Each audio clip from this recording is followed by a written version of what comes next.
Hello my dear student, welcome to ATP zone. Myself Rishiraj. तो आज हम लोग स्टार्ट करेंगे ऑर्गेनिक केमिस्ट्री के अंदर एक नए टॉपिक बायोमोलिकुल्स। ठीक है, तो लेटेस्ट स्टार्ट करते हैं बायोमोलिकुल्स।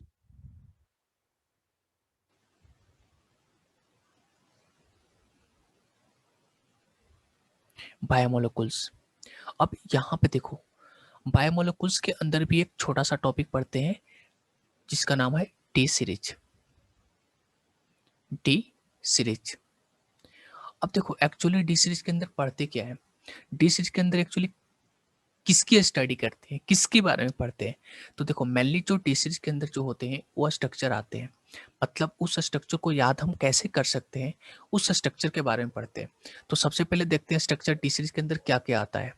तो यहाँ पे स्टार्ट किए, सबसे पहला ए जी गूगल, इसको शॉर्ट फॉर्म क्या बोलते हैं, एजी गूगल। उसके बाद next Amit, A M I T, AG Google Amit. ठीक है, ए मीन्स होते हैं एलोज,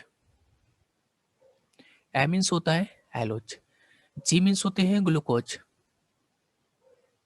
जी मीन्स होते हैं ग्लूकोज। नेक्स्ट जी मीन्स होते हैं ग्लूकोज, और नेक्स्ट जी मीन्स होते हैं ग्लैक्टोज। ठीक है, नेक्स्ट आते हैं ए मीन्स होते हैं एल्ट्रोज, एल्ट्रोज। एम मीन्स होते हैं मैनोज, आई मीन्स होते हैं आयोडोज, और नेक्स्ट टी मीन्स होते हैं टेलोज। ठीक है, तो यहाँ पे हम लिख लिए स्ट्रक्चर का नाम। ये जो स्ट्रक्चर था, ये सारे स्ट्रक्चर को, जो 8 स्ट्रक्चर है इसको हमने लिखा। अब इसको करते क्या है, इसको काउंटिंग करते हैं, नंबरिंग करते हैं।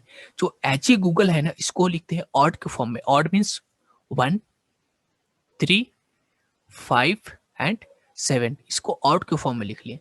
और ये जो अमित है ना, इसको इवन के फॉर्म में लिखते हैं, मीन्स 2, 4, 6 एंड 8।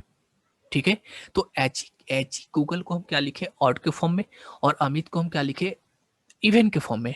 तो यहां तक हो गया। अब उसके बाद इस स्ट्रक्चर को हम कैसे याद कर सकते हैं, कैसे लिख सकते हैं, तो इसके लिए हम एक छोटा सा ट्रिक बताएंगे।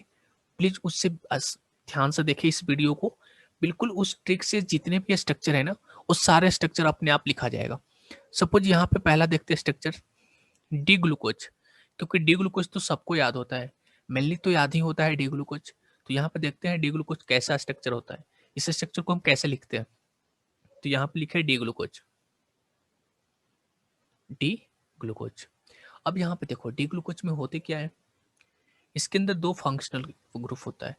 टॉप एल्डिहाइड होते हैं और बॉटम पे होता है एल्कोहल।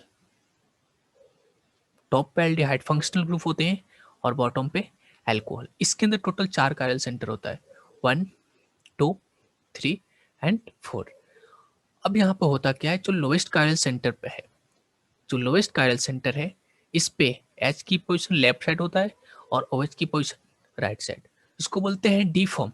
उसके बाद एच ओ एच, उसके बाद फिर क्या होता है, एच ओ एच, फिर उसके बाद क्या होता है, इधर लेफ्ट में ओ एच, राइट में एच, एच ओ एच। ये होता है डी ग्लूकोज का स्ट्रक्चर। ये तो मेनली सबको याद रहता है। इसके बाद का जो स्ट्रक्चर है ना, उसको याद करने में प्रॉब्लम होता है। होता तो सब एक ही जैसा है, लेकिन सिर्फ एच और ओ एच की पोजीशन चेंज हो जाता है काइल सेंटर के अराउंड। ठीक है, सपोज मुझे लिखना है डी मैनोज, मुझे लिखना है डी मैनोज। तो देखो इसको हम ट्रिक से कैसे लिखेंगे। तो यहाँ पे लिखे ट्रिक, एक छोटा सा ट्रिक, लेकिन बहुत काम की चीजें है। ठीक है, ये छोटा सा ट्रिक से ये जितने भी स्ट्रक्चर दिख रहा है ना, ये जितने भी नाम दिख रहा है ना, इसका स्ट्रक्चर बिल्कुल सिंपल तरीका से लिख सकते हैं। तो देखते हैं ये ट्रिक कहता क्या है। अब इसमें एक चीज कॉमन है, क्या, टॉप पे रखते हैं एल्डिहाइड, टॉप पे होता है एल्डिहाइड फंक्शनल ग्रुप और बॉटम पे होते हैं अल्कोहल फंक्शनल ग्रुप। ये पार्ट सभी के लिए कॉमन है। मतलब यहाँ पे जो टोटल 8 स्ट्रक्चर जो गिवन है ना, जो 8 जो यहाँ पे नेम गिवन है, वो ये 8 का ये पार्ट सबके लिए कॉमन है। ठीक है, उसके बाद इसके अंदर 4 कायरल सेंटर होता है, 1, 2, 3 एंड 4, सभी के लिए पार्ट कॉमन है। उसके बाद लिखना है डी मैनोज, मुझे स्ट्रक्चर लिखना है डी मैनोज का। D mannose. देखो डी मैनोज को कैसे लिख सकते हैं, डी मैनोज। अब डी के लिए होता क्या है, सबसे लोएस्ट कायरल सेंटर पे एच की पोजीशन लेफ्ट साइड और ओ एच की पोजीशन राइट साइड, तो ये होता है डी फॉर्म। अब इसमें मुझे डालना है मैनोज। कैसे इसके अंदर मैनोज बना सकते हैं, तो देखो इसके लिए ट्रिक बिल्कुल सिंपल। टोटल 8 है, यहाँ पे टोटल कितने स्ट्रक्चर है, 8 है। तो यहाँ से 1 से 8 तक काउंटिंग किए, 1 2 3 4 5 6 7 8, क्योंकि टोटल 8 स्ट्रक्चर है तो 1 से 8 तक काउंटिंग किए। उसके बाद करते क्या है, मुझे लिखना है डी मैनोज। हम लोग को क्या लिखना है, डी मैनोज। तो यहाँ पे चेक करो मैनोज कौन से नंबर पे है, 4 पे, तो हम मैनोज को मार्क कर लिए। ठीक है, अब करते क्या है, इस 8 को 2 इक्वल पार्ट में डिवाइड करते हैं। 8 को 2 इक्वल पार्ट में डिवाइड किए, तो यहाँ से लाइन खींचे। अब इस लाइन से चेक करो, इस लाइन से चेक करना है कि जो 4 की पोजीशन है वो लेफ्ट है या राइट है, तो देख रहे हैं कि लेफ्ट है। तो यहाँ से ए पार्ट तो सबके लिए कॉमन है, यहाँ से लिखना स्टार्ट करेंगे। तो इस लाइन से 4 की पोजीशन लेफ्ट है, उसी तरह से इस लाइन से जो यहाँ से इस यहाँ से स्टार्ट करेंगे क्योंकि ये सबके लिए कॉमन है। तो जब 4 की पोजीशन इस लाइन से लेफ्ट है तो इसके यहाँ से लेफ्ट में क्या लगा देंगे, हाइड्रोजन। सिर्फ हाइड्रोजन लगाएंगे, सिर्फ क्या लगाना है, हाइड्रोजन। OH अभी नहीं लगाना, सिर्फ अभी लगाना है हाइड्रोजन। तो यहाँ पे लगा दिए हाइड्रोजन। अब उसके बाद जो 4 5 6 8 है ना, इसको हटा दिए, इससे अब कोई मतलब नहीं है। इस लाइन को भी अब हटा दो, इससे भी कोई मतलब नहीं है। नेक्स्ट बचा 1 से 4 तक। अब इससे 2 इक्वल पार्ट में डिवाइड करेंगे, तो यहाँ से लाइन खींचे 2 और 3 के बीच। ठीक है, अब जैसे 2 और 3 के बीच लाइन खींचे तो इस लाइन से 4 की पोजीशन किधर है, राइट में। 4 की पोजीशन किधर है, राइट में। तो यहाँ से ऊपर गए तो इस लाइन से किधर जाएगा, हाइड्रोजन, राइट में। ठीक है, अब क्या किए, 1 2 को हटा दो और इस लाइन को भी हटा दो। अब इससे भी कोई मतलब नहीं है। अब क्या बचा, 3 और 4।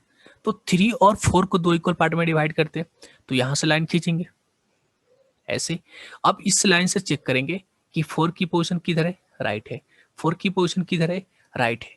तो यहाँ से ऊपर गए तो 4 की पोजीशन किधर जाएगा, हाइड्रोजन की पोजीशन राइट में। ठीक है, अब बचे हुए पोजीशन पे क्या लगा देंगे, OH। बचे हुए पोजीशन पे क्या लगा देंगे, OH। बचे हुए पोजीशन पे क्या लगा देंगे, OH। ये क्या लिखा गया, डी मैनोज। ठीक है, ये किसका स्ट्रक्चर लिखे, डी मैनोज। उसी तरह से इसमें से किसी का भी स्ट्रक्चर लिख सकते हैं। इस ट्रिक के अकॉर्डिंग हम किसी भी स्ट्रक्चर को हम लिख सकते हैं। ठीक है, या तो डी मैनोज हो, या डी एल्ट्रोज हो, डी आयोडोज हो, डी टेलोज हो, डी ग्लैक्टोज हो, कोई सा भी स्ट्रक्चर हो हम उसको आसानी से लिख सकते हैं। ठीक है, तो अगर आप लोग को वीडियो अच्छी लगी तो प्लीज लाइक करें, सब्सक्राइब करें एंड शेयर करें। Okay, thank you.